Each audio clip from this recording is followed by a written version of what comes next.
Bonjour à tous et bienvenue dans la quotidienne. Pour ce dernier jour de la semaine, je vous propose de parler de Baltrap dans notre rubrique C'est Sport.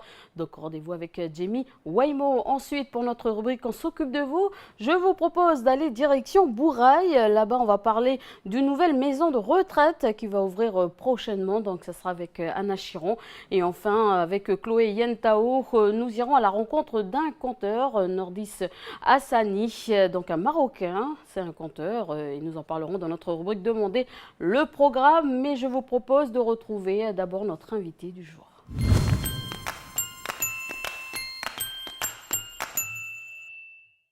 Alors, je reçois aujourd'hui Xavier Martin. Bonjour. Bonjour Élise. Alors, vous êtes le directeur général adjoint de la CAFAT. Aujourd'hui, on est là pour parler de la CCS, de la contribution calédonienne de solidarité. Alors, qu'est-ce que c'est que cette CCS ? La CCS, donc la contribution calédonienne de solidarité, est une contribution sociale mise en place à effet du 1er janvier et qui s'applique sur l'ensemble des revenus, qu'il s'agisse de revenus d'activité, de revenus de remplacement ou de revenus du capital. D'accord. Alors justement, préciser, on va dire, des revenus de remplacement, qui doit payer exactement? Alors je dirais tout le monde, toutes les personnes qui perçoivent un revenu sous une forme ou sous une autre. Les salariés d'abord, puisque on va prélever 1% de leur rémunération à compter du mois de janvier, ça a donc débuté. C'est une part salariale, c'est-à-dire que c'est à la charge du salarié. Et ces prélèvements nous seront reversés au mois d'avril, comme les cotisations sociales habituelles. Ensuite, les revenus de remplacement sont tous les revenus qui correspondent à des prestations qui peuvent être servies soit par la CAFAT, soit par d'autres organismes. Ces prestations, ce sont l'ensemble des pensions de retraite, des pensions de droit direct ou des pensions de reversion, les allocations de veuvage, les allocations de chômage, toutes les rentes d'invalidité, toutes les indemnités versées en cas d'arrêt de travail, les allocations chômage, les prestations familiales. Je pense que j'ai une liste à peu près exhaustive, mais pas uniquement. C'est-à-dire que d'autres pensions de retraite, comme les pensions de retraite complémentaires, sont aussi touchées par ce prélèvement de 1%, et puis les pensions versées par d'autres caisses de retraite. Alors justement, par rapport à ça, est-ce que ce n'est pas exagéré que les retraités, que les étudiants payent cette taxe, par exemple, cette taxe? Alors, sur le principe, la Nouvelle-Calédonie a souhaité, me semble-t-il, mettre en place une contribution de solidarité. C'est-à-dire que tout le monde, le principe est que tout le monde doit y participer à hauteur de ses revenus. Exagéré, nous le verrons quand nous aurons encaissé la première année de contribution calédonienne de solidarité pour savoir si effectivement ces montants suffisent aux objectifs qui ont été fixés. C'est quand même un montant, on va dire, conséquent. Alors, quand même un montant conséquent. Selon les estimations des services de la Nouvelle-Calédonie, la contribution calédonienne de solidarité, lorsqu'elle sera appliquée sur tous les revenus, devrait, sur une année pleine, rapporter aux alentours de 8,3 milliards de francs CFP. Ce chiffre a été calculé pour couvrir les besoins des régimes sociaux pour lesquels le financement pose aujourd'hui problème. La Nouvelle-Calédonie, depuis, je dirais même 2002, puis 2004, s'est doté de plusieurs régimes au bénéfice de personnes et de familles qui peuvent être en situation délicate ou difficile. Je citerai par exemple les allocations familiales de solidarité qui sont versées aux personnes qui ne travaillent pas ou qui ont de très petits revenus. Je citerai le régime handicap et perte d'autonomie qui a pour objet de venir en aide aux personnes qui sont dans ces situations. Puis ensuite, plus récemment, le complément retraite de solidarité qui vient compléter les pensions de retraite versées par la CAFAT de façon à tenter de garantir un revenu minimum en fonction de la durée d'activité de la personne avant qu'elle parte à la retraite. Et puis d'autres allocations comme les allocations prénatale et de maternité de solidarité. Ça veut dire que la Nouvelle-Calédonie, on va dire, vote ou promet des choses et ne peut plus tenir aujourd'hui ses promesses? Alors, au départ, des recettes ont été votées. Quand on parle des allocations familiales de solidarité, il avait été mis en place une contribution qu'on appelle la CSA, et dont le produit était affecté au paiement de ces allocations familiales de solidarité. La CSA était une taxe ou une contribution qui était appliquée pour les entreprises qui faisaient plus de 200 millions de bénéfices annuels. Lorsque le régime handicap et perte d'autonomie a été créé, Le taux de TSS qui était de 4% avant était augmenté d'1 point. Ce point devant servir à financer le régime handicap. La difficulté sur ce régime spécifique, qui a été rencontrée, c'est que le montant des dépenses réelles a dépassé ce qui avait pu être estimé au départ. Et donc, oui, nous avons commencé à rencontrer quelques difficultés pour l'équilibrer.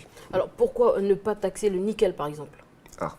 Ça, ce sont des choix qui n'appartiennent pas à la CAFAT, qui est un organisme gestionnaire dont la mission n'est que d'appliquer les textes décidés par le législateur calédonien et souvent en, concertation avec les partenaires sociaux. Alors, revenons justement à cette CCS, comment ça se passe pour les travailleurs indépendants? Est-ce que c'est la même chose pour le contribuable ou pour les salariés normaux? Alors, comme je l'indiquais tout à l'heure, tout le monde, effectivement, va devoir contribuer à la CCS. Les modalités de paiement de cotisation seront un peu différentes entre les salariés et les travailleurs indépendants, puisque pour les salariés, ce sont les employeurs qui font des prélèvements sur les bulletins de salaire et qui les reversent aux échéances trimestrielles habituelles des cotisations sociales. Pour les travailleurs indépendants, la définition des revenus des travailleurs indépendants est un peu différente de celle des salariés. On ne la connaît en général précisément que lorsque nous disposons des déclarations fiscales de l'année qui nous permettent là d'estimer précisément leurs revenus. Comment vous allez faire exactement? Alors, c'est l'exploitation en fait, de ces documents, de ces déclarations fiscales qui vont être demandées aux travailleurs indépendants en avril-mai prochain, que nous traiterons, qui nous permettra de calculer ce que doivent les travailleurs indépendants au mois de juin, lorsque nous aurons effectivement pris en compte les revenus déclarés sur 2014. Alors là, c'est prévu pour combien de temps? 1 an, 2 ans, 3 ans? Est-ce qu'il y a un temps défini, indéfini? Le versement de la contribution. Le versement, la contribution. Eh bien, je dirais que devin celui qui pourrait le savoir. Cette contribution a été mise en œuvre pour pouvoir combler les problèmes de trésorerie que nous rencontrons sur les régimes sociaux. Certains pensent que ce sera une CCS pour une très longue durée, d'autres souhaiteraient que la CCS puisse être remplacée par autre chose. Je n'ai pas d'avis sur la question. Moi, ce qui m'importe, c'est qu'effectivement, nous puissions tenir les engagements de versement de ces prestations, puisque la CAFAT en a la responsabilité aujourd'hui. Alors, une question peut-être en dehors, est-ce que l'instabilité du gouvernement aujourd'hui, on va dire, pose un problème au niveau des décisions, des projets de la CAFAT? Alors... Votre avis? Pas à court terme. Pas à court terme. Ceci étant, nous sommes toujours en attente d'évolution de textes, de modifications des textes qui régissent aujourd'hui les régimes gérés par la CAFAT. Évidemment, le fait que nous n'ayons pas de gouvernement qui ne puisse traiter autre chose que les affaires courantes peut ralentir la prise des textes dont nous pourrions avoir besoin. Mais à court terme, ce n'est pas une situation qui empêche la CAFAT de pouvoir gérer correctement et remplir les missions dont elle a la charge. Xavier Martin, donc vous êtes le directeur général adjoint de la CAFAT. Merci de nous avoir parlé aujourd'hui de la contribution calédonienne de solidarité et merci d'avoir accepté cette invitation. C'était un plaisir. Allez, on passe tout de suite à l'agenda du pays.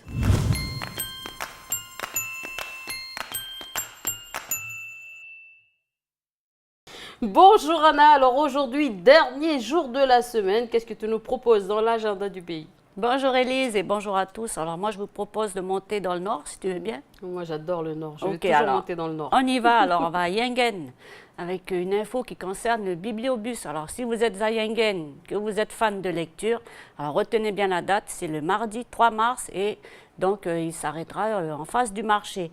Alors là vous pourrez donc consulter des documents, ou rendre ou même emprunter des livres, des revues ou même des CD. Et puis, vous pourrez aussi vous inscrire pour ceux qui ne l'auront pas déjà fait. Voilà, ce sera l'occasion. D'accord. Et ensuite, donc on va un peu plus bas, donc dans une vallée que j'adore. D'ailleurs, je salue toute la population. On va dans la tribu de Tchamba. Ok, de Yengen, on va à Ponéréouin, donc à Tchamba, puisque le bibliobus, eh bien, il passera par là aussi. Et là, ça sera le 25 mars et ça sera au foyer socio-culturel donc, de la tribu de Tchamba. C'est très bien que le bibliobus passe justement, on va dire, dans toutes les tribus. Cela permet justement aux gens de pouvoir lire. Et puis ceux qui veulent avoir un peu plus d'informations, vous pouvez appeler le 42 67 08. Et puis il y a aussi une adresse mail, si vous préférez, c'est info@mednord.nc. Alors on passe tout de suite à la commune de Koumak, si tu veux bien, de Tchamba, on remonte plus haut dans le nord, on va du côté de Koumak. Alors là, c'est la commune qui met en place des conférences, des stages et une formation en permaculture. Et tout ça, c'est organisé par l'association Maleva. Alors, qu'est-ce que c'est que la permaculture? Eh bien, c'est tout simplement l'art de faire de la culture bio. Donc, on n'utilise pas de produits chimiques, hein, pas d'engrais, pas de pesticides. On laisse la nature faire les choses, tout simplement. Voilà un peu pour la définition, hein, c'est rapide, de la permaculture. Voilà, et puis les stages, les formations, tout ça, c'est ouvert à tous, donc n'hésitez pas. Et puis pour l'occasion, il y aura justement un formateur qui va se déplacer sur le territoire et il est de niveau international quand même. Alors justement, comment ça se passe pour les inscriptions? Alors, les demandes d'inscription, alors pour les stages d'initiation ou même pour la formation certifiante, parce qu'il y aura de l'initiation, mais on aura aussi la possibilité d'être certifié. Et c'est reconnu quand même à l'échelle internationale. Hein. C'est pas de la rigolade. Alors, pour les inscriptions, si ça vous intéresse, vous pouvez contacter permaculture-design.nc@gmail.com. Et info, il reste encore de la place, donc n'hésitez pas si vous voulez vous inscrire. Et maintenant, tu nous proposes une petite balade, comme nous deux, on aime bien se balader. Et ben, on profite. Hein. Ou alors, où est-ce qu'on va se balader? Ben là, on va pas loin pour le coup. On va du côté de Robinson. D'accord. Et avec l'ASNNC, l'Association pour la sauvegarde de la nature calédonienne, donc qui organise une petite virée comme ça, une randonnée pour découvrir un petit coin bien de chez nous, c'est le Pic Malawi. Et ils proposent, je crois, un parcours en forêt avec jusqu'au point de vue, c'est ça? Voilà, ils seront accompagnés pour l'occasion de M. Alain Houdan. Et puis, si vous voulez avoir des renseignements, si ça vous intéresse, vous pouvez appeler le 28 32 75. Vous pouvez aussi le faire par mail à snnc@canel.nc. Et il faut préciser quand même que c'est réservé aux bons marcheurs, puisque il y a quand même 5 heures de marche. Hein, d'accord, c'est pas une petite marche là. Et ça se passe le 8 mars. Et sinon, par rapport à la ville de Nouméa, je pense que tu as une info. Hein. Oui, là, donc on revient dans la capitale avec la vie citoyenne. Alors, c'est la ville de Nouméa, en fait, qui lance un appel à tous les volontaires. Et c'est jusqu'au 12 mars. Vous avez jusqu'au 12 mars pour vous inscrire. Alors là, c'est pour permettre aux Nouméens de devenir acteurs de leur ville, tout simplement. Donc, qu'est-ce qu'il faut faire exactement? Ils proposent justement pour construire la ville, c'est ça? Ils font en fait, c'est pour mettre en place en fait un conseil. Hein. D'accord. C'est un conseil de quartier. Voilà, c'est un conseil de quartier et il y aura en fait 37 représentants, donc un par quartier. Et le rôle de ce conseil sera justement de proposer, de défendre devant l'exécutif municipal donc, tous les projets des Nouméens, justement pour améliorer un peu la vie des quartiers. En tout cas, c'est vraiment une belle initiative de faire participer tout le monde, la population. Hein. Et puis, on passe aux habituelles coupures de courant, hein, si tu veux bien. Là, ça concerne en particulier donc, la commune de Boulou-Paris et plus précisément donc, le lotissement industriel Waya 2. Alors, c'est quand? Eh bien, c'est aujourd'hui, 27 février, de 8h à 11h et toujours pour les mêmes causes, l'entretien du réseau basse tension. Voilà, donc merci pour toutes ces informations. Et puis, on te retrouve tout à l'heure pour ta rubrique On s'occupe de vous. Il n'y a pas de souci, on se retrouve tout à l'heure. Alors, on retrouve notre ami Jamie pour notre rubrique C'est Sport.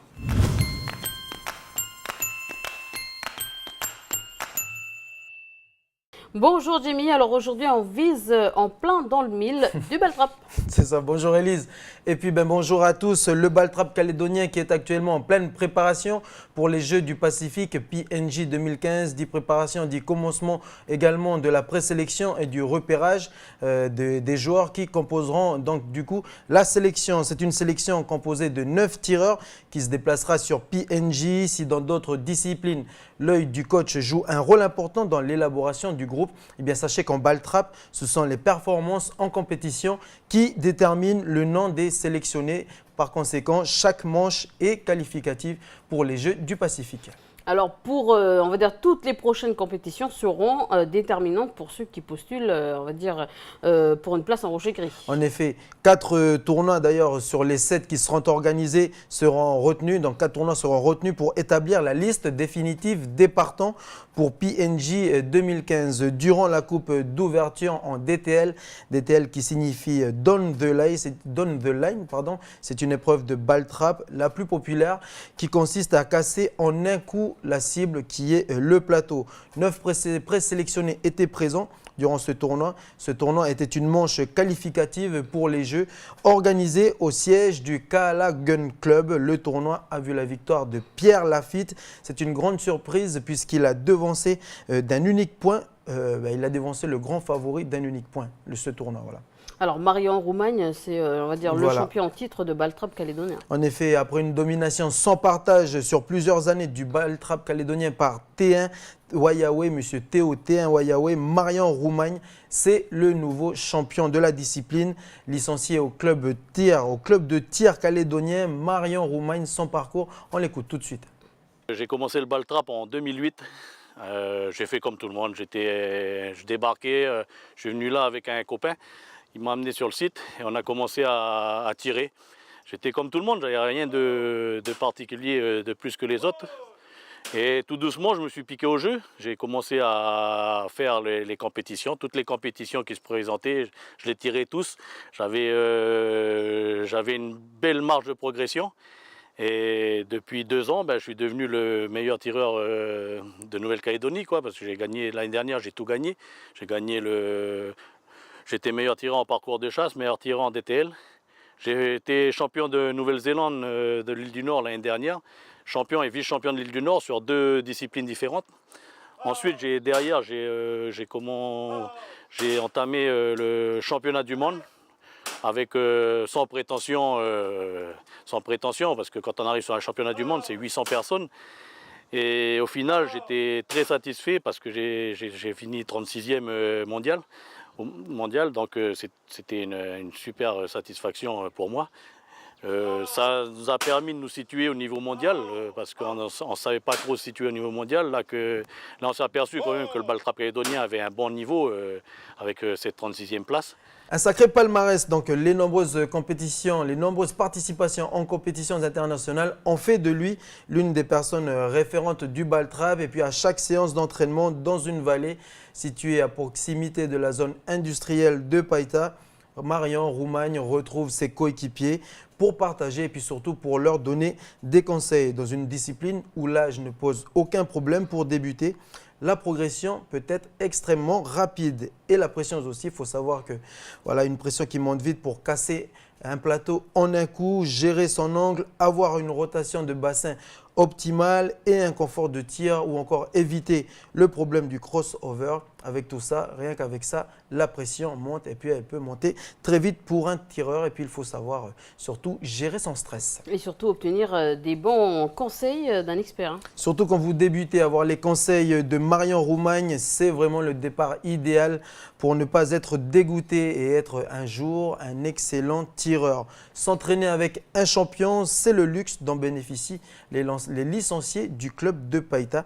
Avec Marion Roumagne, la transmission du savoir pour assurer l'avenir, c'est l'angle de ce reportage qui arrive tout de suite.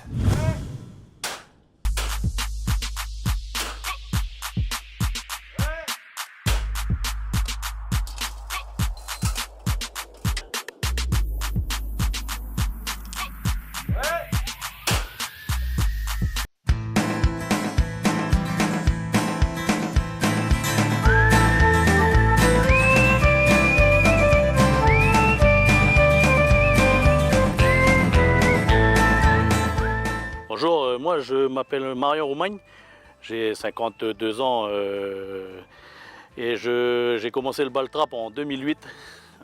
J'ai fait comme tout le monde, je débarquais, je suis venu là avec un copain, il m'a amené sur le site et on a commencé à tirer.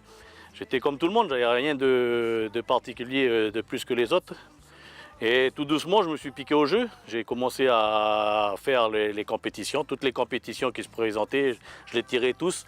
J'avais une belle marge de progression. Et depuis 2 ans, je suis devenu le meilleur tireur de Nouvelle-Calédonie. Cette année, on a commencé par... on a fait déjà 3 compétitions. Je fais 2 fois premier, 1 fois deuxième. Donc l'année a bien commencé. J'espère que je vais pouvoir tenir toute l'année comme ça. C'est pas évident, on a la jeune garde qui arrive derrière, ils sont très bons, très bons. Et quand on a des jeunes qui arrivent derrière, c'est très bon pour notre sport, quoi. On a des jeunes prometteurs derrière.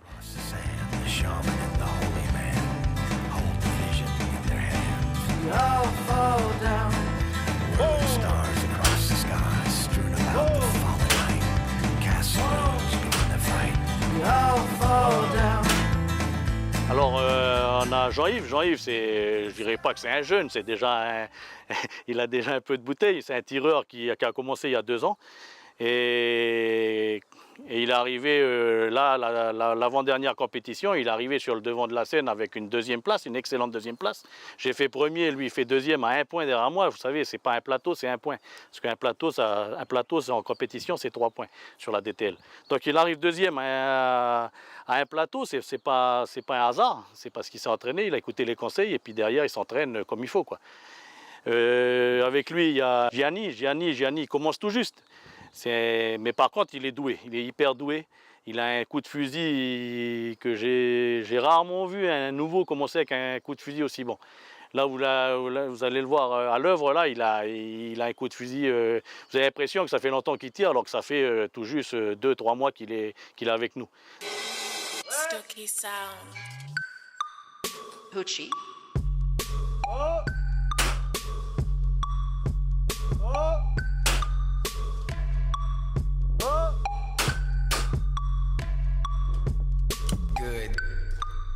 Le but, c'est que le niveau du ball trap calédonien monte le plus haut possible. Donc, je ne suis pas avare de conseils. Au contraire, dès que j'ai un jeune avec moi, c'est un gros challenge de l'emmener rapidement à faire des bons scores. Donc, il faut qu'il perde le moins de temps possible. Donc, il faut lui donner les bonnes bases. Et j'estime qu'à mon niveau, je peux leur donner les bonnes bases. Et je les suis toute l'année avec d'autres dans le club. On est des initiateurs. Sur le territoire, on a plusieurs initiateurs, dont j'en fais partie. Et là, le but, c'est de faire progresser le ball trap calédonien, quoi. Donc, on les forme, ces jeunes-là. Et la satisfaction, comme le week-end dernier, je me suis fait battre par un jeune qui a 25-26 ans. Et ça, c'est super pour le ball trap calédonien, parce que nous, à 52 ans, on est plus sur la fin qu'au début. Là, t'es arrivé, 2 ou 3 fois, t'as tiré. Ton plateau était comme ça, t'as tiré devant. T'es passé devant parce que t'as voulu dépasser ton plateau. Ne dépasse pas. Le temps que tu réfléchisses, lâche ton coup dans le plateau, tu auras juste la correction qu'il te faut pour le casser. On a beaucoup de choses à apprendre, et bon, on en apprendra toujours. Et je pense qu'il est là et qui nous sert beaucoup pour le futur. Quand j'arrive à l'entraînement avec Marion, je me dis que voilà, je suis là, c'est pour progresser, c'est pour casser du plateau, il faut penser qu'à ça et puis surtout bien écouter les conseils. La marge de progression, elle est énorme. Quand j'ai commencé le ball trap il y a 1 an, je commençais à la fosse, comme on a vu sur les images.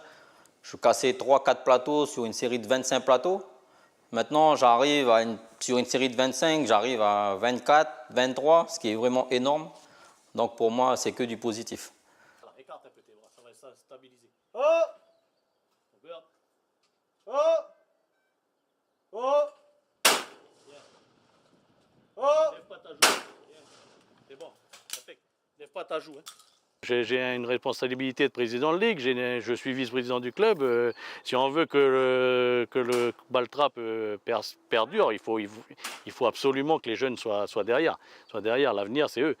Et si on a envie que le ball trap continue sur sa lancée, il faut tenir un niveau d'excellence le plus haut, quoi. Ben, pour moi, qui suis débutant, ça va faire ma 2e année de tir au ball trap.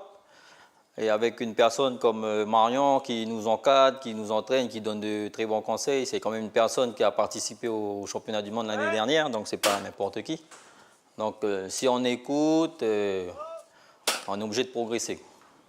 C'est pas tous les jours et puis c'est pas donné à tout le monde surtout, d'avoir des conseils d'une personne comme ça qui partage sa passion, qui nous donne beaucoup de conseils. Des conseils, c'est beaucoup positif. Et avec ça, il nous tire vers le haut et c'est ce qui donne vraiment un haut niveau en Nouvelle-Calédonie concernant le ball trap.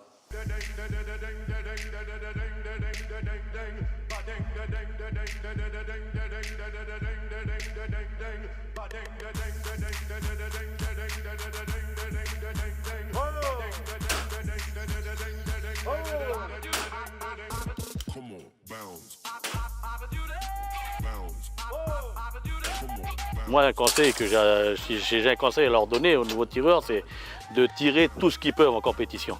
Il n'y a que la compétition qui va les faire avancer. Bien sûr, il y a les conseils d'entraînement, il y a les techniques et puis tout qu'on leur inculque lors des entraînements.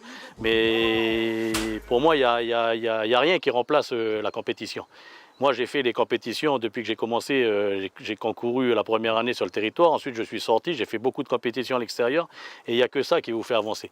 Vous savez, tous les grands tireurs ne font quasiment plus d'entraînement. Ils font que des compétitions. Tous les week-ends, ils sont en compétition.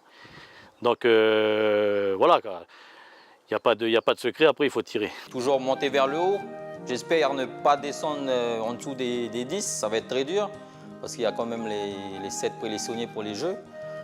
Mais bon, avec de l'entraînement et de la volonté, on devrait y arriver.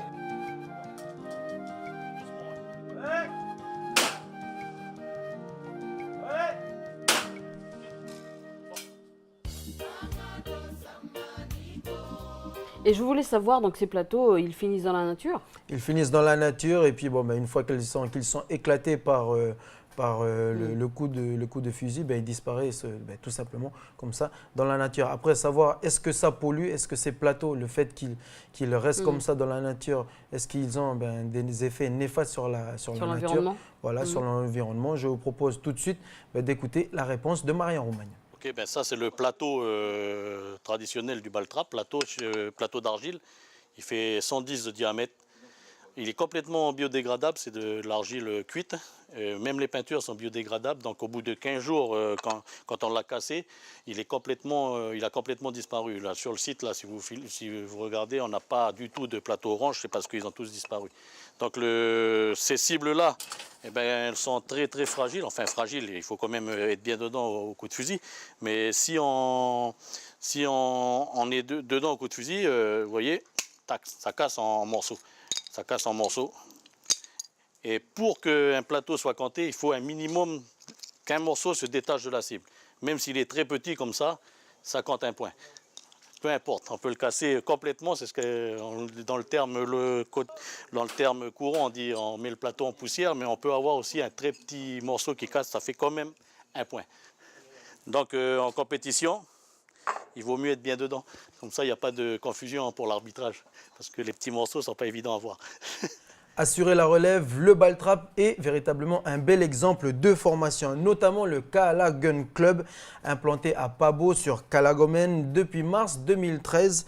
L'école de sport de Baltrap du club accueille une douzaine d'ados avec 5 jeunes filles. C'est plus d'une soixantaine de licenciés également qui côtoient les installations du club. Un engouement pour le Baltrap déclenché par les performances du président Théo Wayawe aux Jeux d'Apia avec ses 5 médailles et sa médaille d'argent. Le club, il faut savoir, met à disposition 4 fusils qui servent pour les entraînements et l'initiation des jeunes. Alors, qu'est-ce qui est enseigné dans cette école? Alors, en préambule, à chaque séance, les formateurs réitèrent les règles de sécurité, les principes de la bonne position du tireur, les timings de tir avant de passer au tir proprement dit. Un véritable travail de formation qui découle du constat que la plupart des compétiteurs actuels sont déjà d'un certain âge. Comme je disais tout à l'heure, il n'y a pas d'âge pour commencer la discipline. Je veux dire qu'à 40 ans, on peut devenir un champion, comme on a vu dans le reportage avec Jean-Yves, ça fait 2 ans maintenant qu'il a débuté à pratiquer du Baltrap. Et puis là, il arrive à terminer 2e dans une compétition juste derrière Marion Roumagne, qui est quand même le champion de Calédonie en titre. Alors, prochain objectif, donc les Jeux de PNJ 2015. Voilà, en décrochant, Élise, la 36e place durant les derniers championnats du monde qui se sont déroulés en Nouvelle-Zélande. Et puis après avoir plumé, si je peux dire ça comme ça, les Kiwis chez eux durant les derniers championnats de l'île du Nord, les délégations calédoniennes fournissent des résultats encourageants donc pour les prochains Jeux de PNJ 2015. Pourvoyeur de médailles pour le pays, la sélection calédonienne a su apprivoiser une discipline encore méconnue du public calédonien et puis surtout très pratiquée par les anglo-saxons. Après 16 ans d'absence, ce n'est qu'en 2003 que le Baltrap est apparu aux Jeux du Pacifique, disputé à Suva pour le plus grand bonheur de la délégation calédonienne, sachant que la première apparition des Jeux du Pacifique, du Baltrap aux Jeux du Pacifique, c'était en 1987, ici à Nouméa. Et puis les meilleurs à avoir la meilleure délégation, à avoir ramené le plus de médailles, eh bien c'était la délégation calédonienne. Donc quand le Baltrap est revenu, a refait apparition dans les sports des Jeux du Pacifique, tu comprends bien que comme on va dire, on occupe une bonne place actuellement dans le Pacifique. C'est une discipline qui peut ramener beaucoup de médailles pour le pays et puis pour garder notre suprématie, on va dire, dans la région, tout simplement. Tant mieux pour nous et puis espérons qu'on garde toujours cette place. Merci, Jamie. Merci, Elise, et puis merci à tous. Allez, on retrouve Anna pour notre rubrique On s'occupe de vous.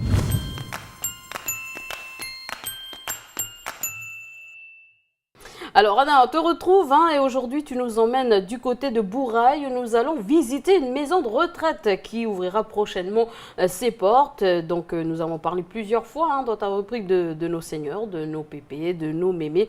Donc avec le sujet sur la CAPA par exemple, nous avons également vu donc un monsieur qui accueille chez lui des personnes âgées et plus récemment tu nous avais fait visiter justement la résidence des orchidées. Alors dis-nous aujourd'hui c'est quoi ce nouveau sujet? Alors aujourd'hui, Élise, on va parler de la Broussarde. Alors la Broussarde, c'est le nom de la fameuse maison de retraite. Mais avant d'entrer dans le vif du sujet, une petite présentation peut-être de la commune de Bourail. Okay. Alors c'est une commune rurale, bien connue par rapport à la foire évidemment. Et puis la commune, elle est à la fois située dans la montagne et au bord de mer aussi. Et puis elle est à 164 km de Nouméa. Et Bourail, c'est en langue indien, et donc ça veut dire que de lézard. D'accord. Alors tous les Calédoniens connaissent aussi, on va dire, ce surnom qu'on donne justement aux Bouraillais, on les appelle les Padjones. Oui, mais tu sais pourquoi on les appelle comme ça? Justement, j'ai envie de savoir c'est quoi l'histoire. Alors, on va faire un peu d'histoire, justement. Okay. Alors, c'était à une époque, il y avait une invasion de sauterelles, donc à Bourail. Et donc, la commune, elle a imaginé un tas de moyens pour les éliminer. Il y a eu des battues qui ont été organisées, il y a même eu des primes qui ont été versées pour pouvoir éradiquer les sauterelles. Ensuite, il y a les voisins australiens qui ont voulu donner un petit coup de main en donnant quelques conseils. Donc, ils ont conseillé de semer une plante, une fleur qui s'appelait pied et qui était censée donc tuer les sauterelles qui les mangeaient. Ensuite, en 1875, alors là, on introduit un oiseau, donc bien connu des Réunionnais, et donc c'était un merle des Moluques. Et on appelle aussi familièrement patte jaune. Et voilà, le premier lâcher, il a été fait donc à Bourail et les environs. Et puis depuis, l'oiseau, il a bien proliféré. Et l'opération a été en plus une réussite, donc plus de sauterelles. Et du coup, le surnom, il vient de là. Pour ça qu'on appelle les Bouraillais les pattes jaunes. Bon, maintenant, on connaît l'histoire. Merci donc Anna pour cette petite parenthèse. On sait maintenant d'où vient ce nom de patte jaune. Alors pour revenir à notre maison de retraite, cette prochaine ouverture va permettre de proposer un nouveau lieu d'accueil et d'élargir ainsi l'offre proposée donc à nos seniors. Oui, parce que il y a déjà beaucoup de lieux où ils peuvent être accueillis. Mais même si la population, la moitié de la population a moins de 30 ans, mais les personnes âgées, le nombre de personnes âgées augmente considérablement petit à petit. Et si on fait une projection par rapport aux tendances démographiques, alors la Nouvelle-Calédonie, elle compterait au 1er janvier 2030 312 000 habitants et il y aurait un habitant sur 5 qui serait âgé quand même de 60 ans et plus. Et puis on a fait aussi un constat ces 10 dernières années, donc le niveau de vie et puis le niveau de santé des personnes âgées a nettement été amélioré aussi. Et puis, toi comme moi, on sait ici, beaucoup, on va dire, préfèrent garder nos pépés et nos mémés chez nous. Ça, c'est, on va dire, c'est culturel. Ici, ça fait partie de notre culture, de garder nos parents. C'est vrai que ça se fait beaucoup, mais avec l'évolution, on ne va pas se voiler la face, ça commence à bouger, ça commence à changer, les mentalités. Puis des fois, on n'a pas le choix, tout le monde travaille, les enfants, on ne peut pas toujours garder ses parents, même ses grands-parents. Donc voilà, il faut savoir quand même qu'il y a une possibilité de se faire aider. On peut avoir les services de maintien à domicile. On peut se faire aider. Alors, si c'est votre cas, que vous souhaitez être aidé, donc sachez que sur la commune de Nouméa, par exemple, il y a plusieurs structures associatives et même privées qui offrent les services des AVS, donc les auxiliaires de vie et les auxiliaires de vie sociale, pardon, ou aide à domicile, comme on les appelle familièrement. Donc elles sont là, elles peuvent vous aider à faire vos courses, ou même tenir compagnie tout simplement.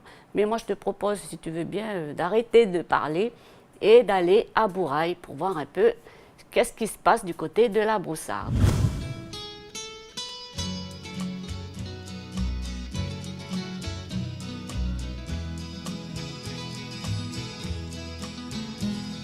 I know I stand in line until you think you have the time to spend an evening with me. And if we go someplace to dance, I know that there's a chance you won't be leaving with me. Then afterwards we drop into a quiet little place and have a drink or two. And then I go and spoil it all by saying something stupid like I love you. I can see it in your eyes that you despise the same old lies you heard the night before. And though it's just a line to Je suis directrice gérante de cette maison de retraite. Ma vocation remonte depuis l'âge de 18 ans, où à l'hôpital de Soissons, pour rejoindre ma chambre en tant que stagiaire, j'étais obligée de passer devant la morgue et après de traverser un hospice. Et ça m'a tellement choquée que je me suis toujours dit que jamais, au grand jamais, les personnes âgées avaient le droit de vivre dans des endroits aussi lugubres. Donc cela fait 30 ans que je me bagarre pour que les maisons de retraite soient des vraies maisons de retraite, afin que des personnes âgées puissent être accueillies dans des endroits même très colorés. Alors, comme vous pouvez le constater, chaque chambre a une salle de bain partagée avec une chambre à un lit.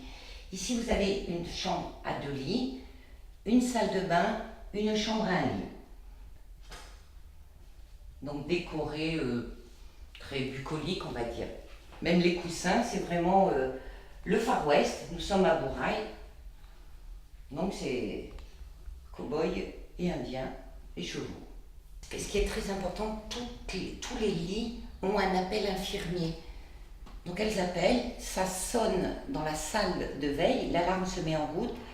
Donc l'infirmière vient ou l'auxiliaire de vie vient et voit ce qui se passe, éteint par rapport à cette sonnette et voit ce que le résident a besoin, quoi. En 2010, passant devant la télévision, il y avait un reportage sur la maison de retraite Simone Drémont. Et là, je me suis dit, bon, il faut absolument que j'aille voir si je ne peux pas les aider.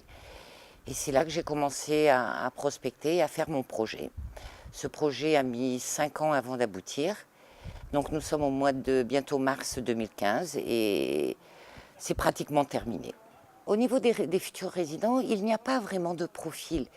Il faut avoir plus de 60 ans, ne plus pouvoir rester chez soi, pour quel que soit le handicap, ça peut être un handicap psychologique, un handicap moteur. Ici, c'est une maison de retraite médicalisée avec des infirmières, médecins, kinés. Donc, on prend pratiquement tout le monde à partir du moment où le médecin coordonnateur a donné le feu vert pour l'entrée du résident dans la structure. Mais c'est ouvert à tout le monde. Donc, chaque résident a ses comprimés pour la semaine. Ça, c'est très important. Nom, prénom, juste pour une semaine. Et on met tout ça avec le nom des résidents. La capacité est de 34 lits. Nous prenons les résidents en couverture sociale, donc c'est tout ce qui est CAFAT, AMG, tout ce qui est toutes les couvertures sociales qui existent en Nouvelle-Calédonie. Si vous êtes, mettons, un placement privé, c'est une question de moyens. Donc vous payez votre hôtellerie, enfin votre hébergement. Après, tout ce qui est soins, c'est payé par la CAFAT ou les organismes adéquats. S'il vous faut une aide financière, nous faisons une facture pro forma, nous la donnons au pôle gérontologique ou à l'assistante sociale qui se rapproche du pôle gérontologique. Un dossier financier est monté. Il faut compter entre 3, 4, 5 mois afin que le dossier de financement soit clôturé. Et à partir du moment où on a l'accord du dossier de financement, la personne peut rentrer. Le travailler, l'améliorer, le faire plus vite nous rend plus fort que jamais. Heure après heure, le travail n'est jamais fini.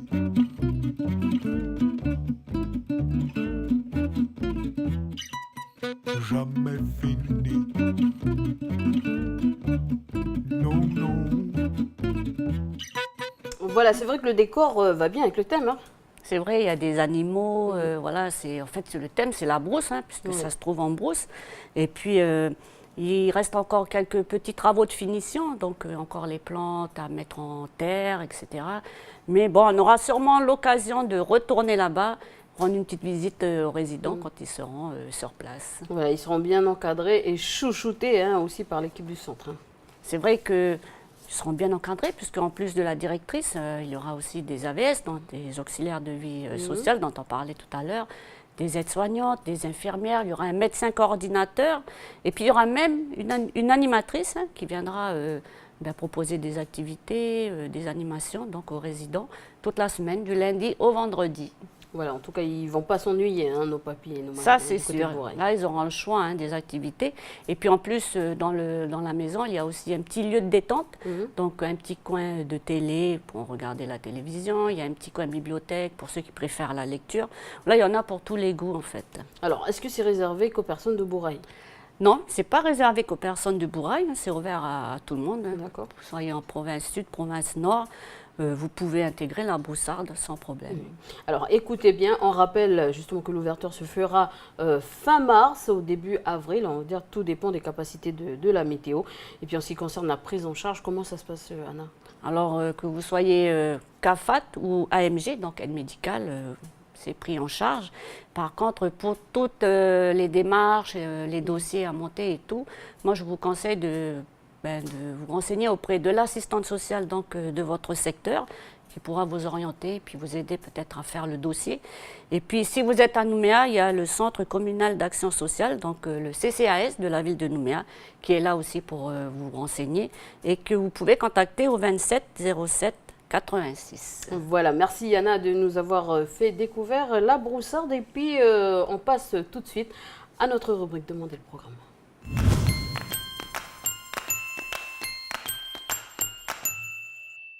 Salut Chloé. Bonjour Élise, bonjour à tous. Alors aujourd'hui, je vous propose de découvrir le portrait d'un artiste, un conteur, Nordine Hassani, qui est aussi comédien et metteur en scène et qui est venu spécialement sur le territoire pour partager avec nous ses histoires et ses récits de vie.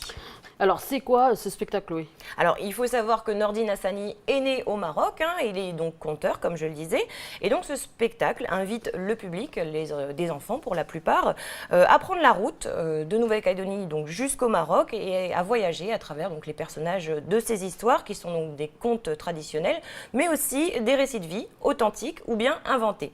Et donc, le point d'arrivée de ce périple, c'est le village d'Aït Saden, un village donc, c'est une tribu, pardon, Amazigh, hein, ça veut dire berbère en fait, qui se trouve près de la belle ville de Fès au Maroc. Et donc voilà, ce sont des histoires qui sont un peu comme un voyage initiatique pour les enfants, donc à travers les mots, les espoirs de l'humanité. Donc on va retrouver par exemple un petit oiseau qui va découvrir le mystère des couleurs sur ses plumes, un paysan qui rêve que d'une chose, c'est de pouvoir être riche sans jamais travailler, les origines du plat tagine, voilà, ce sont quelques exemples. Et c'est la parole qui se transmet pendant 1h15 de spectacle. Donc une parole qui chemine sur une route bordée de vie, d'amour et de mort, comme il le dit. Voilà, ce sont des thèmes fondamentaux qui sont ainsi transmis au public. Mais je vous laisse découvrir tout ça en images, un reportage signé Aurélie Chiron.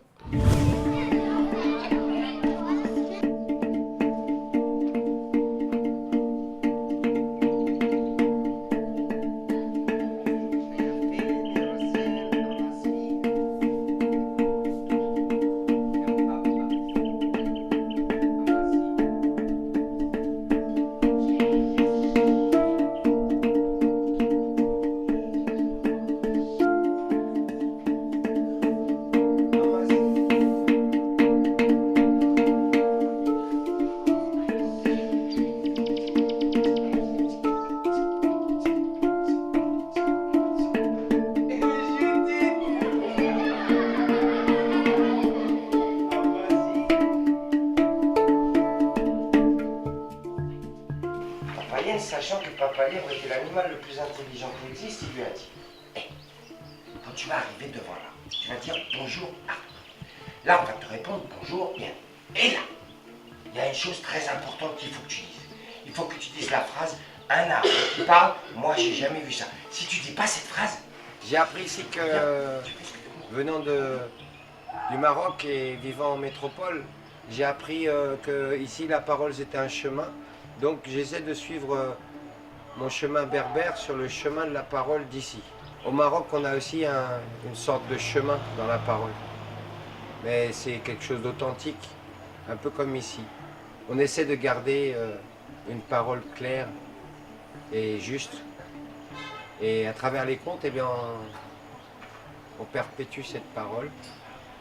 Donc, à l'invitation de la médiathèque, je suis venu ici raconter quelques petites histoires de mon pays berbère, le Maroc. Pour ceux qui ne connaissent pas, les Berbères sont les premiers habitants du Maroc avant la colonisation des Arabes. Tu vas aller dans mon village, t'imagines dans ta tête. Donc, t'es marié, t'as une femme. Non mais t'imagines, hein, Judith elle s'appelle. Oh, t'imagines, hein, vous avez 2 enfants, c'est ça? Un garçon, une fille. La fille s'appelle Vaille et le garçon Marcus, d'accord.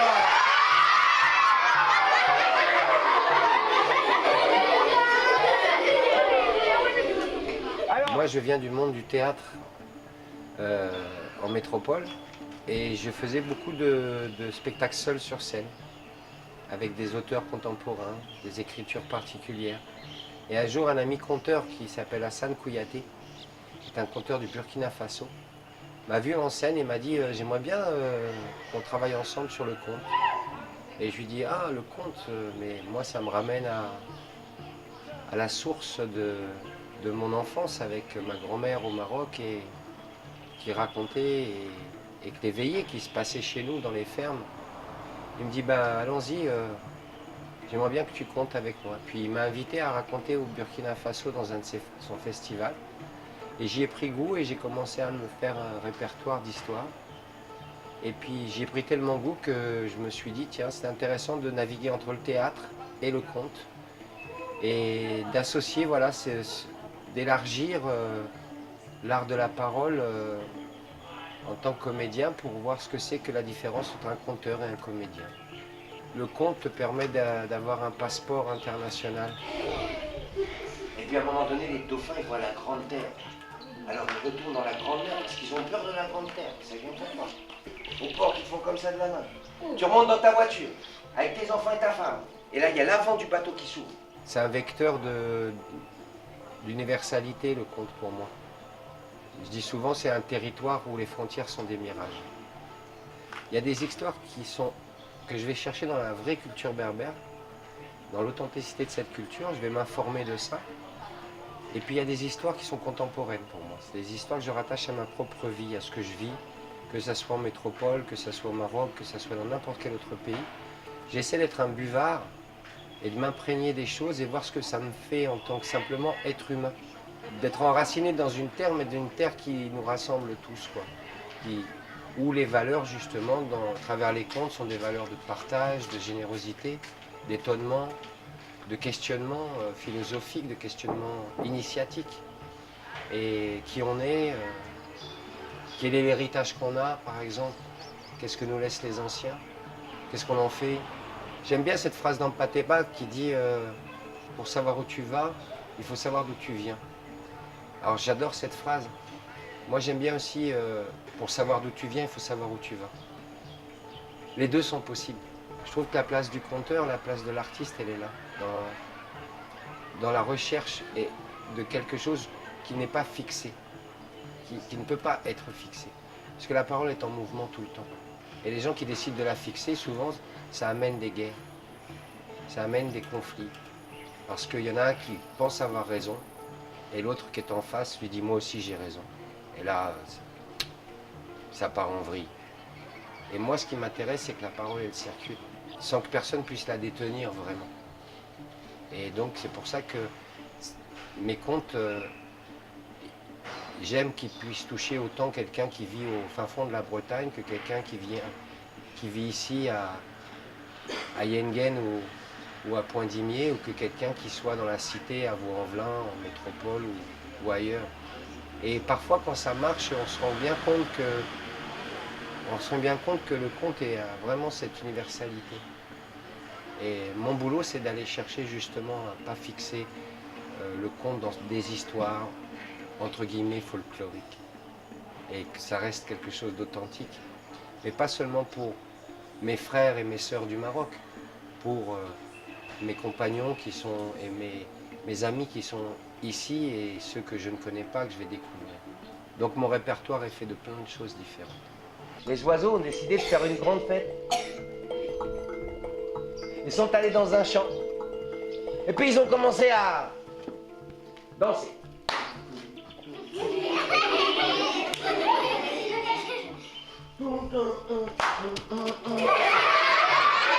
À manger. Alors du bout du champ, elle a pris son élan. Je me rends compte qu'ici, surtout quand on est à parcourir, là j'étais à Marais, je voyais des... Il y a de l'appétit encore ici. Il y a de la curiosité. Une classe entière qui est dans l'écoute, dans la curiosité totale. Bon, ça me donne de l'espoir. Mes contes sont souvent des contes qui interrogent à la fin, mais je ne donne pas la réponse sur la morale. J'essaie que les enfants puissent eux-mêmes faire le chemin pour comprendre. Accompagnés de leurs parents, accompagnés des instits, des profs. On peut en discuter après. Mais pour moi, le moment du conte, c'est un moment où on rit, on est ému, on a peur. Mais on n'est pas là pour dire attention. Moi c'est moi. C'est ma façon de voir les choses. Ce que je sais, c'est que les histoires, elles sont faites pour être véhiculées un peu partout et en mouvement. Et que finalement, si un petit berbère vivant en métropole et se retrouve à aimer un conte japonais et qu'un japonais vivant à Tokyo se met à aimer un conte kanak, le conte est un pays sans frontières et c'est ça qui est intéressant. C'est ça. Qui va interdire la parole? Qui va l'interdire? Qui va interdire que le conte se raconte? Qui peut faire ça? Du temps sur la Terre, il n'y avait pas d'avion. Et ces oiseaux avaient qu'une seule et unique couleur. La couleur blanche. Voilà, et ce qui est intéressant aussi, on va dire dans les contes et surtout dans cette manière de conter, cette transmission, donc c'est que le public n'est pas seulement là pour écouter, mais il participe donc parce que voilà, le conteur pose des questions. Voilà, donc il fait naître chez le public l'envie d'écouter, de s'interroger sur nos existences communes. Donc c'est un vrai dialogue qui se crée, les questions sont posées, par exemple, peut-on être riche sans jamais travailler, ou bien comment les oiseaux ont-ils eu leur couleur, voilà, donc c'est ce qui fait en fait toute la démarche artistique de Nordine. Donc partir en fait de son propre récit de vie pour emmener le public vers l'imaginaire du conte, quoi. Alors un chemin plein de surprises. Alors bon, Chloé, on continue avec les différentes sorties qui nous sont proposées au pays. On commence avec une expo. Oui, Elisa, alors Lumière, Matière et Imaginaire, c'est le nom de cette exposition de l'artiste Jess Bruff Kabradinski, artiste peintre et graveur décédé en 2007. Donc il a beaucoup voyagé dans le Pacifique, notamment aux Marquises où il a pratiqué la confection de tapas. Il s'est familiarisé également avec le dessin de motifs marquisiens. On va pouvoir en avoir un aperçu, pardon.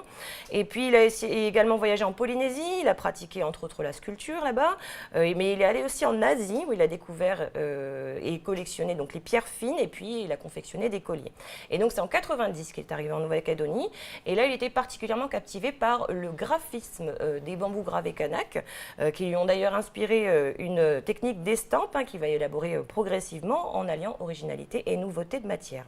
Voilà, donc durant tout le mois de mars, la galerie Artebello accueille cette expo qui va nous permettre de découvrir donc la diversité de l'œuvre de Kabradinski en 2 temps. Alors, du 2 au 14 mars, on pourra découvrir donc ces estampes et acryliques sur toile. Et du 16 au 28 mars, ce seront ces encres, crayons, gouaches, peintures sur soie, huile et acrylique qui seront présentés. Voilà, donc n'hésitez pas à y aller, c'est noté. On poursuit avec les spectacles. Oui, alors avant l'ouverture de sa saison, le Centre culturel de Dimbéa a accueilli dans ses locaux des compagnies de théâtre pour des répétitions ouvertes au public. Et donc, durant le mois de février, ce centre a accueilli la compagnie Nez à Nez d'André Lucerga pour la création de son nouveau spectacle intitulé Les Farces. Donc c'est un spectacle qui est composé d'une série de farces issues du répertoire français des 15e et 16e siècles qui traitent donc des problèmes de société de manière satirique. Alors pour rappel, la farce, c'est un genre théâtral populaire qui exploite donc tous les registres du comique, ce qui lui confère un style plutôt dynamique et accessible à tous surtout. Donc ça vise à provoquer bien sûr le rire chez tout le monde par les moyens les plus simples et voire les plus grossiers sans aucun souci de la morale. C'est tout ce qu'on aime. Donc le public est invité à venir découvrir la répétition publique qui se tiendra aujourd'hui même à 18h au Centre culturel de Dimbéa. L'entrée est bien sûr libre et gratuite et c'est un spectacle tout public à partir de 12 ans. Voilà, profitez parce que c'est gratuit. Donc une répétition du spectacle et c'est pour et pour quand est prévu le spectacle? Alors le spectacle sera proposé justement courant de cette année au Centre culturel, mais il sera réservé uniquement aux scolaires. Donc voilà, c'est un moyen de faire découvrir ce spectacle à un public plus large. Voilà, c'est une autre info concernant. Tu as une autre info concernant plutôt le Centre culturel de Dimbéa, l'ouverture d'une école de théâtre. C'est bien ça? Tout à fait, Elise. Alors c'est un rappel puisque Davina en avait déjà parlé, mais effectivement, à partir de lundi prochain, lundi 2 mars, le Centre culturel de Dimbéa accueillera dans ses locaux une école de théâtre. Voilà, donc ce seront des cours de théâtre qui seront proposés de mars à novembre, mais pas seulement théâtre, aussi aux arts associés, donc l'art du clown, du mime, du masque et des marionnettes. Voilà, l'école proposera également des stages pendant les vacances scolaires et donc si vous êtes intéressé, n'hésitez pas à vous renseigner auprès du Centre culturel de Dimbéa. Et puis c'est l'ouverture de la saison culturelle au Centre culturel Chibaou. Et oui, à cette occasion, le Centre culturel Chibaou organise une journée porte ouverte ce samedi, donc demain, samedi 28, de 9h à 17h. Alors au programme, il y aura l'enregistrement d'une émission musicale avec les groupes Seeds, Sarah Luna, Darling & Co et Gayoulaz. Il y aura également des ateliers et ventes d'artisanat, de la vannerie principalement, des danses traditionnelles, des chorales. Il y aura également l'ouverture d'une expo d'art contemporain, Kermadec, 9 artistes dans le Pacifique Sud, en présence d'une partie des artistes avec également une conférence. Il y aura des visites guidées, il y aura un village pour enfants, voilà, donc plein de choses pour cette journée porte ouverte. Alors qu'est-ce que c'est que l'exposition Kermadec? Alors l'expo Kermadec débute donc demain, je le disais. Pour te resituer un petit peu les choses, en mai 2011, quelques-uns des artistes les plus talentueux d'Aotearoa, de la Nouvelle-Zélande, et puis de la région Pacifique, embarquaient donc sur un navire de la Nouvelle-Zélande en direction des îles Kermadec. Alors les îles Kermadec, c'est un archipel qui est rattaché administrativement à la Nouvelle-Zélande et qui fait partie en fait de la dorsale sous-marine qui relie donc la Nouvelle-Zélande au royaume des îles de Tonga, comme on peut le voir sur cette carte. Et donc c'est cette vaste étendue océanique avec les îles volcaniques, qui est donc une connexion entre la Nouvelle-Zélande et les Tonga, qui est devenue le lieu d'inspiration pour ces 9 artistes. Et donc cette exposition Kermadec va nous permettre de découvrir les œuvres issues de cette exposition, qui traduisent des émotions singulières et qui nous questionnent surtout sur l'avenir de notre océan et de notre planète en général. Et on peut la voir jusqu'à quand cette expo? Alors elle commence demain et elle sera visible jusqu'au 28 juin. Et effectivement, on le disait, c'est le début de la saison culturelle au Centre culturel Chibaou et avec un premier gros événement musical, la nuit WOMAD. Et oui, la très attendue nuit WOMAD se déroulera très bientôt en Nouvelle-Calédonie, puisqu'elle est prévue donc pour le mercredi 11 mars à Nouméa à partir de 19h, avec en invité d'honneur Toumani Diabaté et son fils Sidiki, un duo exceptionnel qui a d'ailleurs été récompensé aux Grammy Awards et qui porte à travers le monde le son magique des Kora du Mali. Voilà, donc pour ceux qui ne connaissent pas, voici un petit avant-goût.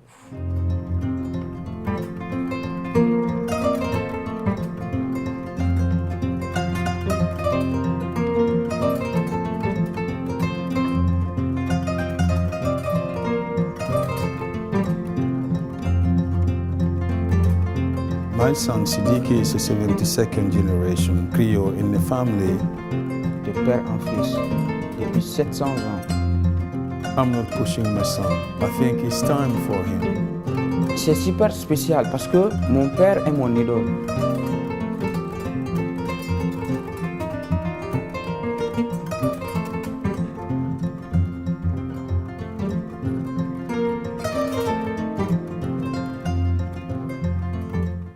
donc cette soirée dédiée aux musiques d'ici et du monde sera aussi l'occasion de découvrir une version cuivrée du groupe de Ponerigoin, Chemara, et l'excellente formation aussi de mento jamaïcain Bustamento. Alors le mento, c'est tout simplement la première musique populaire jamaïcaine. Donc c'est la musique que les paysans jamaïcains, après une dure journée de labeur, aimaient jouer et écouter pour se divertir et puis oublier un petit peu la dureté de la vie, quoi. Et donc c'est Nicky Bomba qui est le leader du groupe Bustamento. Et pour ceux qui ne connaissent pas Nicky Bomba, il est aussi l'initiateur du Melbourne Ska Orchestra. Et puis il fut aussi en son temps le batteur du fameux John Butler Trio. Je vous propose de découvrir un petit medley de Bustamento. Mañana, mañana, mañana is good enough for me.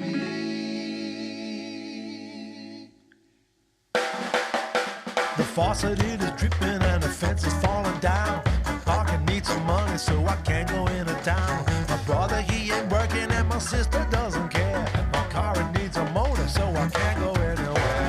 Mañana, mañana, mañana, mañana, mañana is good enough for me. Mañana, mañana, well, mañana is good enough for me. It's late in the morning, from the hotel we go. But someone is missing, we'll be late for the show. We call and we knock hard, we strike up the band. But he's a freak of nature, he's the deep sleeper man. Voilà, donc ça se passera au Centre culturel Chibaou le mercredi 11 mars à partir de 19h. Alors, est-ce que des concerts sont prévus dans le Nord? Et oui, Elise, pour le Nord, pas de panique. Bustamento et Chemara seront en concert aussi. Alors, ce sera à Koné le lendemain, le jeudi 12 mars, à l'auditorium du complexe culturel à 19h. Et au village de Ponerigoin le surlendemain, le vendredi 13 mars, de 19h à 21h. Et d'ailleurs, ce même soir, un autre concert est prévu également à Koné. Et oui, et un petit rappel, alors un autre artiste international bien connu des Calédoniens, David Ince, chanteur du groupe mythique de reggae Steel Pulse, sera au stade de Pomemi à Bako le vendredi 13 mars, accompagné en sound system par le Kill Them Crew, avec en première partie Luke Style, Boss Selecta et Dopeong. Voilà, un beau début de saison qui s'annonce, on va dire, très très bien. Merci Chloé, et puis je te souhaite un bon week-end. On te retrouve la semaine prochaine. Merci beaucoup, avec plaisir. Un très bon week-end à tout le monde. Allez, on accueille Mara pour notre rubrique La science et nous.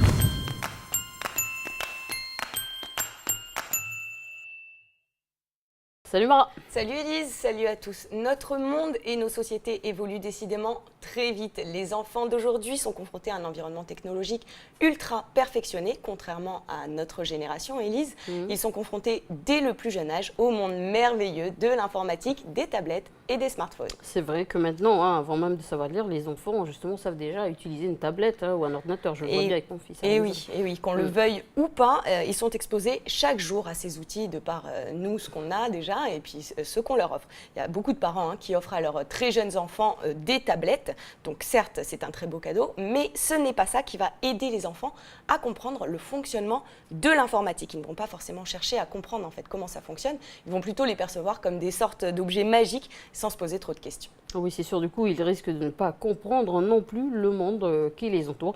Et puis, limite, il faudrait que le fonctionnement de l'informatique soit enseigné à l'école. En tout cas, c'est ce que voudrait une grande majorité de parents français, que la programmation soit enseignée à l'école, en fait, que le code devienne la nouvelle alphabétisation, en quelque sorte. Ouais, c'est une façon de parler à un ordinateur, le code, en quelque sorte. Oui, le code informatique, c'est un langage qui permet à un humain de programmer un logiciel ou un ordinateur. C'est avec le code informatique qu'on peut concevoir des jeux vidéo, des sites internet, des applications mobiles ou même des robots. En fait, le code, c'est une série d'instructions données à un ordinateur pour qu'on puisse interagir avec lui. Bon, ces instructions, bien sûr, elles ne sont pas données ni en français ni en anglais, ça serait beaucoup trop simple, mais elles sont données en langage informatique, qui est en fait une suite de chiffres assez complexe. Donc il y a plusieurs langages qui existent, mais la règle est la même pour tous. Il s'agit de décrire avec précision ce que doit faire l'ordinateur en toute situation. Donc les enfants vont apprendre ça à l'école.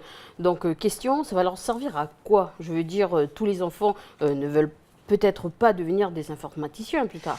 Non, en effet, pas tous, mais par contre, il ne faut pas se voiler la face. Le secteur numérique, c'est un secteur qui est très porteur, un des rares secteurs qui embauche de nos jours, et en particulier des spécialistes du code. Et tout le monde le sait, avec le chômage et tout, mais les parents sont quand même assez inquiets pour l'avenir professionnel de leurs enfants. Donc autant les familiariser au plus tôt avec ce qui fera certainement partie de leur vie plus tard, sans compter que c'est tout de même important de comprendre le monde qui nous entoure.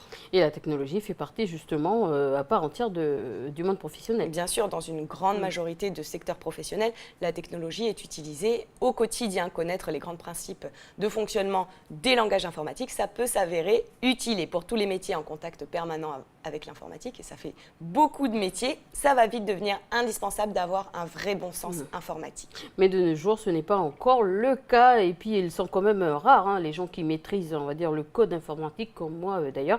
Donc on est d'accord, je ne suis pas la seule à être larguée. Là. Oh non, non, je te rassure, c'est le cas pour beaucoup d'entre nous. J'ai dû faire pas mal de recherches pour cette chronique, mais ça peut devenir handicapant pour notre travail de ne pas s'y connaître. On n'y comprend rien quand les informaticiens nous parlent et on n'a pas assez de recul par rapport à nos outils de travail. Qui n'a pas hurlé sur son ordinateur quand il ne fait pas ce qu'on lui demande? Je veux dire, c'est débile. On serait quand même plus efficace, même si on n'est pas informaticien, si on comprenait un petit peu mieux cette logique informatique. C'est sûr que ce sera, on va dire, un plus pour les jeunes, on va dire, et puis ça va être de la culture générale, on va dire, générale du 21e siècle.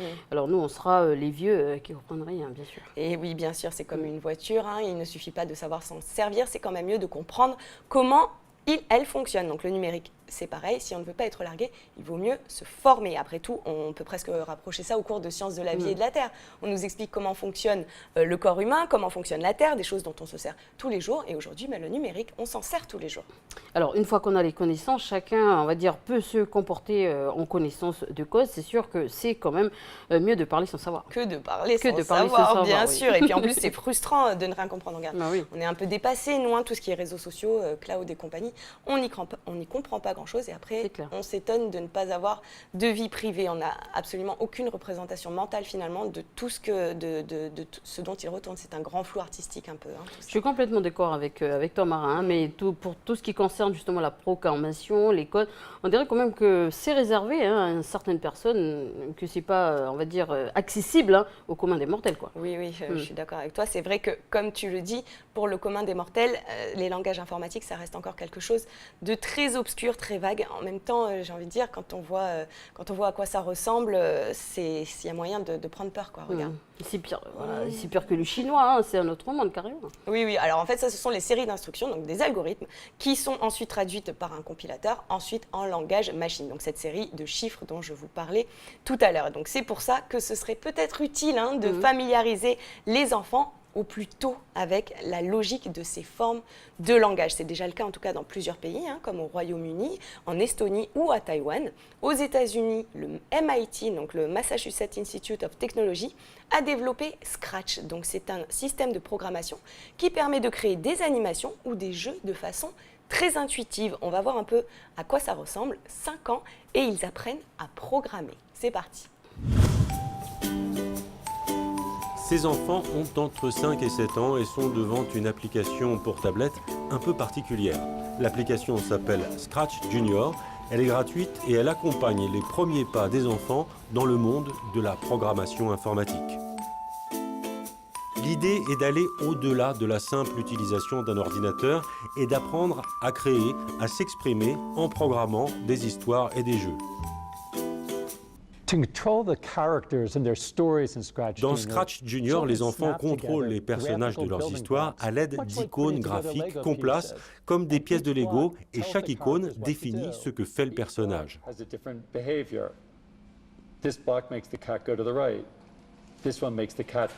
En plaçant les icônes les unes avec les autres, les enfants réalisent des séquences liées les unes aux autres et sans le savoir, ils réalisent un programme informatique. Il y a un intérêt croissant pour apprendre à programmer, mais Scratch Junior est la première application créée spécialement pour des enfants de 5 ans et qui s'adapte à leurs besoins et à leurs capacités. À la base du programme, la volonté de modifier la perception qu'ont les enfants de l'écran, ne plus seulement consommer, mais réaliser très tôt qu'ils peuvent aussi créer eux-mêmes des contenus informatiques. C'est clair que beaucoup de parents s'inquiètent du temps passé devant l'écran, alors que d'autres parents sont des partisans de la technologie. C'est pour cela qu'il faut réfléchir à la place de tout ça dans le monde des parents et comment ils veulent éduquer leur enfant. Scratch Junior est le bébé d'une équipe de chercheurs de l'université américaine de Tufts qui pense que les enfants devraient apprendre à programmer en même temps qu'ils apprennent à lire. C'est vrai que ça a l'air assez intuitif, rien à voir avec les trucs bizarres qu'on a vus tout à l'heure. Oui, c'est clair. Mais en fait, là, le but, ils ne savent même pas encore lire, ces enfants. Ils sont tout jeunes. Le but, simplement, c'est de les familiariser avec la logique de la programmation, ce qui n'est pas du tout notre cas. Ouais, et en plus, si on veut s'y mettre, c'est maintenant. Ce sera beaucoup plus dur, on va dire, pour nous. Et puis, à cet âge-là, les enfants apprennent plus vite, leur cerveau est en plein développement. Et oui, pour nous, les humains, la durée du développement du cerveau après la naissance est particulièrement longue. Et c'est cette période justement d'immaturité et de dépendance vis-à-vis des adultes qui va permettre et même favoriser l'apprentissage. Il faut savoir que le cerveau humain n'atteint pas sa taille adulte avant l'âge de 15 ans.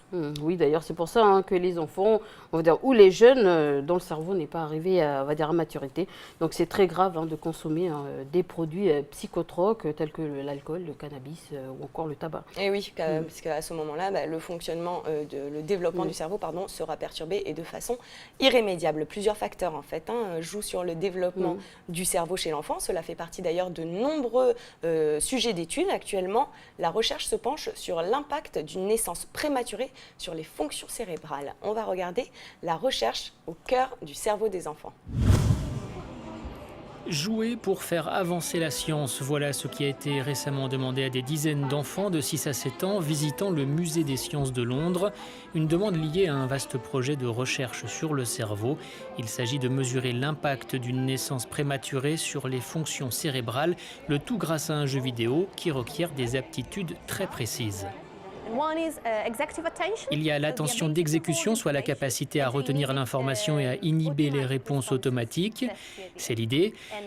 Et puis il y a la mémoire de travail, retenir l'information mentalement, la manier en ligne. Et c'est vraiment important parce que cela détermine la réussite scolaire et d'autres aptitudes dans la vie. Et puis il y a l'attention sélective, la capacité à se concentrer sur quelque chose et ne pas se laisser distraire. On le voit dans les jeux. Et puis il y a l'attention prolongée, la capacité à rester concentré longtemps. Direction ensuite cette salle de scanner spécialement adaptée aux enfants. Les scientifiques comptent y examiner 60 enfants de 8 ans. La moitié d'entre eux sont nés prématurément.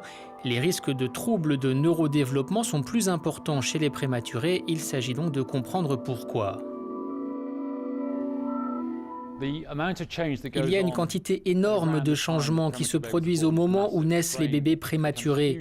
Le cerveau devient bien plus gros et bien plus complexe. À leur naissance, les plus grands prématurés de notre unité néonatale ont un cerveau très lisse qui ressemble à un grain de café. Et le temps qu'il reste dans notre unité, il doit grossir pour prendre la forme d'une noix, cette forme typique de l'organe adulte que nous connaissons tous. Et donc c'est un énorme changement qui se produit et cela se passe en dehors du corps de leur mère alors qu'ils devraient toujours y être. Le professeur Edwards travaille à établir une carte des connexions nerveuses cérébrales qui, selon lui, pourrait aider à trouver l'origine des problèmes de neurodéveloppement. Pour comparer, il s'agit donc d'étudier le cerveau d'enfants nés prématurément pendant qu'ils jouent aux jeux vidéo. On va les faire jouer dans le scanner et ainsi voir quelles parties de leur cerveau sont actives pendant le jeu, avec quelle intensité, et donc comment ils utilisent leur cerveau pour jouer à ce jeu. On pourra donc comparer ces résultats à ceux des enfants qui ne sont pas nés prématurément et identifier les différences. Pour les enfants du Musée des sciences de Londres, ce fut une expérience ludique, mais ô combien importante, les résultats pouvant à terme aider à mieux gérer les naissances prématurées. Le cerveau des enfants est également au cœur des travaux menés par des chercheurs français sur les mécanismes d'apprentissage de la lecture.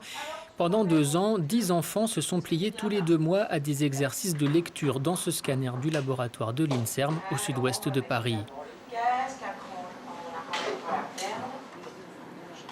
L'analyse des résultats a permis de déterminer quelle méthode d'apprentissage entre l'approche globale ou celle dite alphabétique phonique est la plus efficace. Réponse du professeur Stanislas Dehaene, directeur de l'unité INSERM CEA de neuroimagerie cognitive. Les personnes qui apprennent avec une méthode alphabétique, phonique, entraînent le circuit de l'hémisphère gauche, qui est le circuit universel efficace de la lecture. Les personnes qui ont une attention globale à la forme du mot n'utilisent pas ce circuit. Leur attention est orientée vers l'hémisphère droit, vers un circuit beaucoup moins efficace pour l'analyse de la lecture. Les résultats de cette étude pourraient en partie expliquer l'apparition de cas de dyslexie ou la dégradation du niveau de lecture en France. Pour autant, d'autres experts préconisent toujours de combiner les deux approches pédagogiques selon le profil des enfants. Celle-là, tu t'en souviens aussi. Ben oui, bien sûr, chaque enfant reste différent. Il y a aussi les mystères qu'on ne peut pas expliquer par la science. Et oui, beaucoup de mystères sont encore à percer en ce qui concerne le cerveau. C'est un organe très complexe et qui intrigue encore beaucoup les chercheurs, d'où ce type de recherches qui sont là justement pour nous permettre d'en savoir un petit peu plus sur son fonctionnement. Des découvertes qui vont sûrement soulever d'autres questions et ainsi de suite. Il faut pas être impatient quand on fait de la recherche. Ah oui, non, là c'est clair. Il y a des scientifiques qui meurent sans avoir eu la chance de connaître la réponse à leurs questions, mais en tout cas, leurs travaux ne sont jamais faits en vain puisqu'ils vont pouvoir servir à la génération suivante qui, elle, obtiendra peut-être les réponses. Voilà, pas de place donc à l'égoïsme dans la science. S'il n'y avait pas de considération financière dans l'histoire, ça avancerait sûrement beaucoup plus vite. C'est sûr, oui. Voilà, merci Mara. Merci à toi Élise, merci à tous et je vous souhaite un excellent week-end. Voilà, c'est la fin de cette émission. Merci de nous avoir suivis. Je vous souhaite un très bon week-end et puis on se retrouve dès lundi pour une nouvelle quotidienne.